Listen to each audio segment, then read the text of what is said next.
Materinya adalah kenapa Allah menurunkan hambanya yang bernama Corona, yang simbolnya COVID-19 saat ini kepada umat manusia.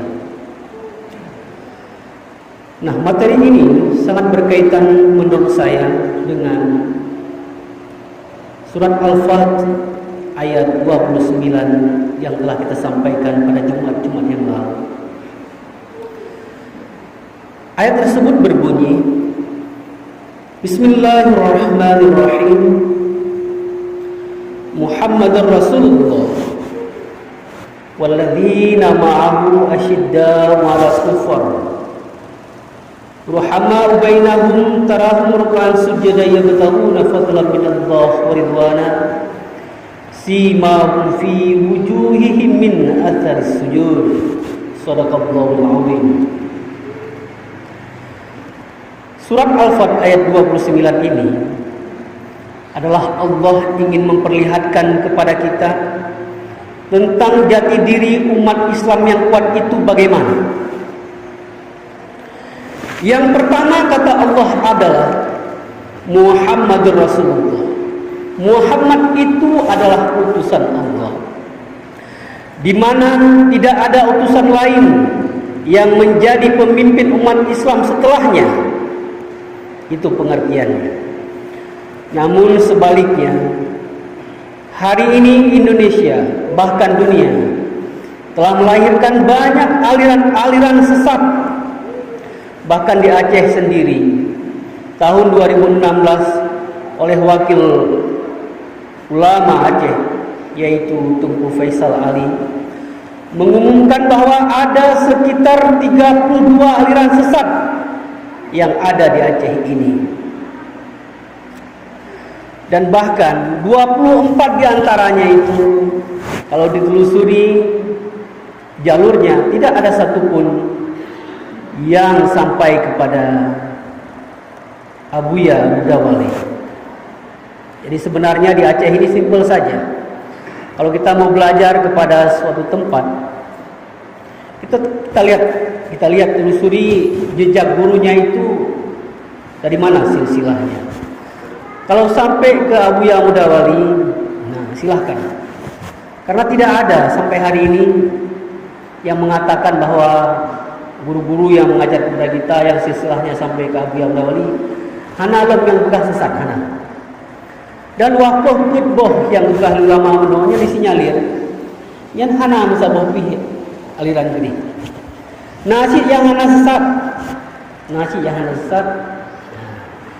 Nah, tapi kan dari Abuya Mudawali, dari aliran Jawa-Jawa sini. Tapi waktu yang bersapat itu saboh ilmu yazid dengan Abuya Mudawali.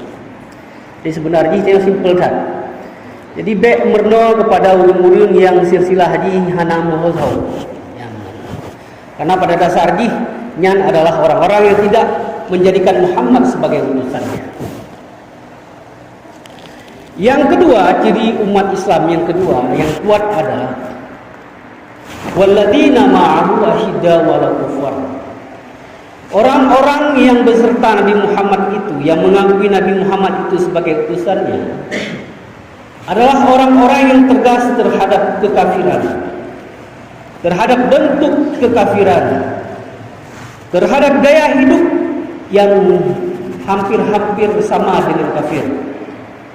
Itu tegas. Itulah orang yang kuat di dalam Islam ini. Namun realitanya banyak dari kita itu yang telah melenceng daripada norma dan budaya Islam itu sendiri. Seperti contohnya media sosial saat ini, hari ini, itu bukan hanya memperlihatkan hiburan yang begitu besar, tapi juga menjanjikan profesi di situ. Bahkan sebahagian anak-anak ketika ditanya apa cita-citanya, dia tidak lagi menjawab insinyur, presiden, ulama, tidak. Dia mengatakan cita-cita saya menjadi YouTuber. Kenapa? Dia cita-citanya menjadi YouTuber karena gaji YouTuber itu mengalahkan presiden kadang-kadang. Gaji YouTuber itu mengalahkan insinyur, sarjana, mengalahkan itu.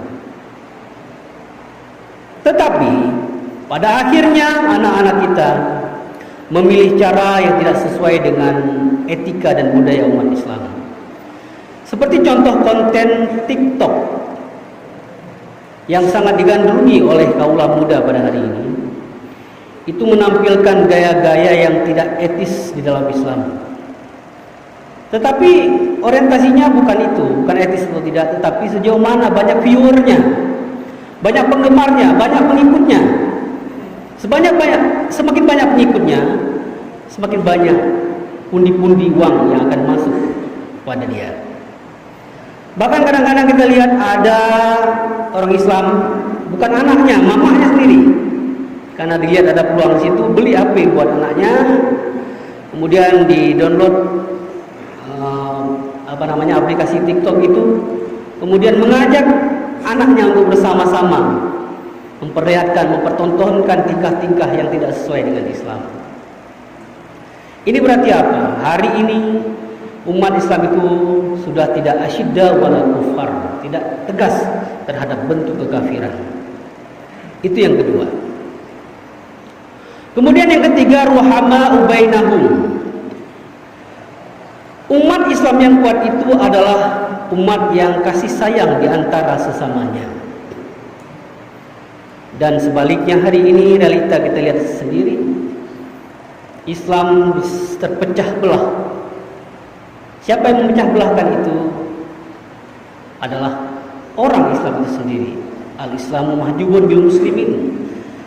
Islam itu tertinding oleh orang-orang Islam sendiri. Jika orang Islam sendiri tidak menjadi benteng atau berdinding orang Islam sendiri, maka masuklah orang-orang luar untuk ekspansi ke dalam sebuah negara tersebut. Contohnya negara-negara di Timur Tengah, mereka berpecah belah, lain aliran. Islam membunuh Islam sendiri. Kita lihat zaman dulu masa peperangan Teluk, Irak dan Iran adalah Islam sama Islam. Itu adalah awal di mana Islam telah membuka diri untuk dimasuki oleh orang lain. Karena apa? Karena tidak punya dinding. Karena sejatinya dinding orang Islam itu sendiri adalah orang Islam itu sendiri. Al-Islamu mahjubun bil muslimin, kata Rasul. Islam, orang Islam terdinding oleh orang Islam itu sendiri. Maka hari ini kita lihat apa yang terjadi di Timur Tengah. Ekspansi, campur tangan Amerika notabene-nya itu sangat besar.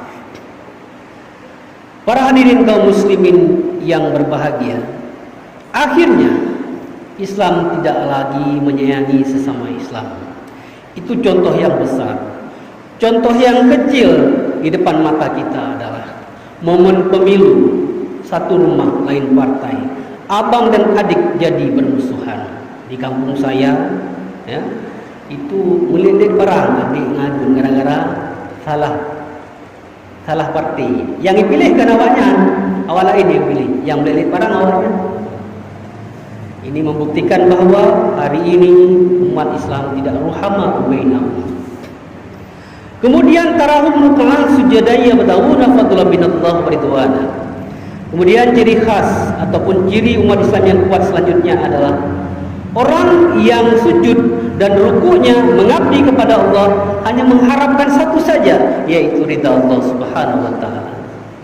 Tapi hari ini tidak seperti itu. Demi menarik perhatian, menarik suara, pada awal-awalnya dia itu sering ke masjid. Sebelum jadi datuk misalkan sering ke masjid. Supaya apa? Menarik perhatian orang-orang supaya nanti dipilih menjadi datuk. Bahkan di kampung pakai buprang loh. Nah sembahyang subuh nya gemar sembahyang subuh dapat pegat buprang. Pegatlah buprang. Nah padungga pegat sebagai kampanye. Oh dia terpilih. Hanale buprang. Karena yang pakai hanale buprang, ai perang hanale. Hanale perang kampanye hanale buprang. Belaan buprang urung-urung yang bawa buprang di hanale. Dan hari ini terjadi. Bukan hanya orang-orang yang caleg itu saja. Secara pribadi kita juga seperti itu. Anak mangat udip dalam masyarakat anak ujak masjid yang bahasanya. kan bahasa lillahi ta'ala. Tak sembahyang masjid gara-gara hana mangan. Kudu kampung yang hana kerja masjid. Yang paling hana. Itu tidak ada lagi. Jadi hari ini tarawih ma'an sujada yabtaguna fadlan minallah wa ridwana, itu sudah minim sekali orang-orang melakukan itu. Kemudian yang terakhir,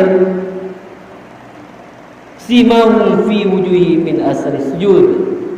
Bekas sujudnya itu terlihat di dalam aplikasi kehidupannya. Bagaimana dia memposisikan sujud? Arti sujud itu adalah kita sebagai manusia memposisikan diri, meletakkan hal yang paling atas yang ada pada manusia itu di tempat yang paling bawah. Itu artinya adalah kita ini manusia itu tidak ada apa-apanya dibandingkan dengan Allah Subhanahu wa taala. Maka tidak ada yang perlu kita sombongkan di antara sesamanya. Kemuliaan Allah kepada manusia itu hanya satu saja, bukan pada pangkat, pada kekayaan, bukan, tapi pada ketakwaan. Karena Allah hanya memuliakan orang-orang yang bertakwa di antara kita ini. Tetapi hari ini tidak seperti itu. Kesenjangan sosial semakin menjadi-jadi. Orang kaya itu semakin keras suaranya dibandingkan dengan guru ngajinya. Ulama tidak ada apa-apanya dibandingkan dia. Dia tidak bisa mengaplikasikan sujudnya terhadap pola tingkah lakunya sehari-hari. Para hadirin kaum muslimin yang dirahmati Allah Subhanahu wa taala. Padahal konsep kuatnya orang Islam ini itu tidak hanya disebutkan di dalam Al-Qur'an, tetapi juga disebutkan, diterangkan Allah di dalam Injil, di dalam kitab Taurat. Karena apa? Karena memang itulah fondasi orang Islam. Tetapi ketika itu tidak ada lagi, maka Islam telah lemah. Coba cek di dalam surat Al-Fat ayat 29 ini. Setelah ayat yang telah saya bacakan tadi, ada ayat berikutnya yang menerangkan bahwa Allah menyuruh umat Islam seperti ini itu supaya umat Islam itu menjadi seperti analogi sebuah kayu, yang kemudian kayu itu mempunyai akar yang sangat kuat di tanah, yang akar tersebut kemudian menumbuhkan tunas-tunas yang banyak. Supaya apa? Supaya takut orang kafir terhadap orang Islam. Coba cek di dalam surat Al-Fat ayat 29. Itu tujuan Allah. Tapi manakala hari ini umat Islam tidak lagi punya ciri seperti itu, berarti umat Islam telah lemah. Lemahnya umat Islam dilihat oleh orang kafir. Makanya hari ini orang kafir sangat berani melecehkan orang Islam di dunia ini. Tidak perlu kita katakan, kita beritakan. Media sosial telah memberitakan kepada kita betapa ekspos yang begitu berani itu tidak ada halangannya. Bagaimana Rohingya di Myanmar, kita lihat siksaan mereka terhadap orang Islam di sana. Semua sudah bisa melihat di ekspos media, ya kan? Kemudian Uyghur di Cina, bagaimana penderitaan mereka. Belum lagi Islam di Palestina yang sejak dulu sampai sekarang masih menderita. Mereka tidak takut lagi dengan darah. Mereka tidak takut lagi dengan suara bom. Suara bom itu menjadi suatu hal yang biasa bagi mereka. Mereka hanya takut mereka pergi meninggalkan dunia ini dalam keadaan tidak bertauhid kepada Allah. Islam hari ini sudah dihina karena orang Islam sendiri sudah tidak kuat lagi. Kenapa tidak kuat? Ciri-ciri yang telah kita sebutkan tadi tidak ada lagi. Belum lagi pelecehan terhadap Al-Quran. Al-Quran dilecehkan di mana-mana, dikencingin, diinjak, disiram pakai alkohol. Nauzubillahi min dzalik. Sepertinya hari ini apa yang dikatakan oleh Rasulullah, sayati ila ummati zamanun lam yabqa minad dini illa ismuhu wala minal qur'ani illa rasmuhu. Selagi akan datang pada umatku di mana agama hanya tinggal namanya saja dan Al-Quran hanya tinggal bacaannya saja. Kita sendiri yang menjadikan agama sebagai nama kita saja. Kita agamanya Islam, KTP Islam, tetapi kita tidak merasa resah, takut ketika kita meninggalkan sholat. Kita hanya sholat Jumat saja. Maghrib anak beri, anak salah beri. Subuh belum. Dengar Jumat, kadang dengar je tapi belum jaga malam.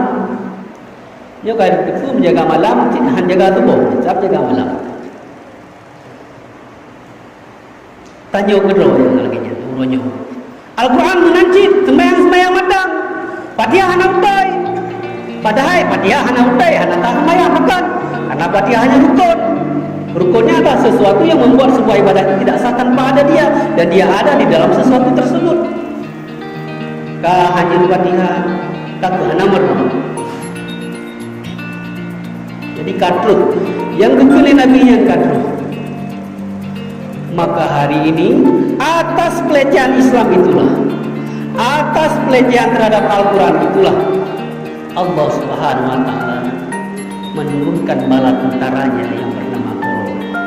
Umat Islam haile lawan urung-urung kafir yang melecehkan Islam, haile lawan semakin menjadi-jadi.